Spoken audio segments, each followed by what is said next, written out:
রাজধানীর ইউনাইটেড হাসপাতালে খালেদা জিয়ার চিকিৎসার দাবি জানিয়েছে বিএনপি। সচিবালয়ে স্বরাষ্ট্রমন্ত্রীর সাথে দেখা করে বিএনপির 6 সদস্যের একটি দল এই দাবি জানায়। জবাবে খালেদা জিয়ার সুচিকিৎসার আশ্বাস দিয়েছেন স্বরাষ্ট্রমন্ত্রী। জানান, স্বাস্থ্য পরীক্ষার প্রয়োজনে আবারও তাকে বঙ্গবন্ধু মেডিকেলে নেওয়া হবে। বার্ধক্যের কারণে অনেকদিন ধরে বেশ কিছু রোগে ভুগছেন বিএনপি চেয়ারপারসন বেগম খালেদা জিয়া। এমনটা জানিয়ে বিভিন্ন সময় তার স্বজন এবং বিএনপি নেতারা অভিযোগ করেন সুচিকিৎসা পাচ্ছেন না দলের চেয়ারপারসন। গত 1 বছরে বঙ্গবন্ধু মেডিকেল বিশ্ববিদ্যালয়ে তার 2 দফা পরীক্ষা নিরীক্ষা শেষে ডাক্তারদের পরামর্শে আবারও পাঠানো হয় কারাগারে। এই অবস্থায় বিএনপি নেতারা আবারও অভিযোগ তোলেন অনেক অসুস্থ বেগম জিয়া। তাই সুচিকিৎসা এবং মুক্তির দাবি নিয়ে স্বরাষ্ট্রমন্ত্রীর সাথে দেখা করেন বিএনপি মহাসচিব সহ স্থায়ী কমিটির কয়েকজন সদস্য।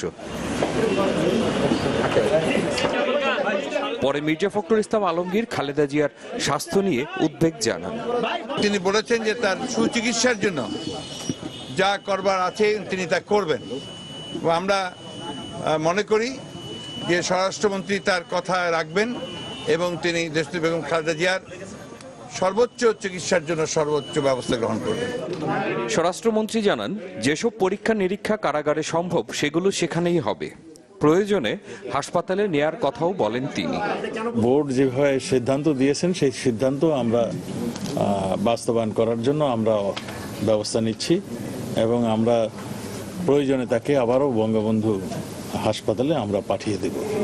এদিকে জাতীয় প্রেস ক্লাবে এক আলোচনা সভায় বিএনপি মহাসচিব বলেন, বেগম জিয়াই আদালতে তাদেরকে জানিয়েছেন তার শারীরিক অসুস্থতার কথা।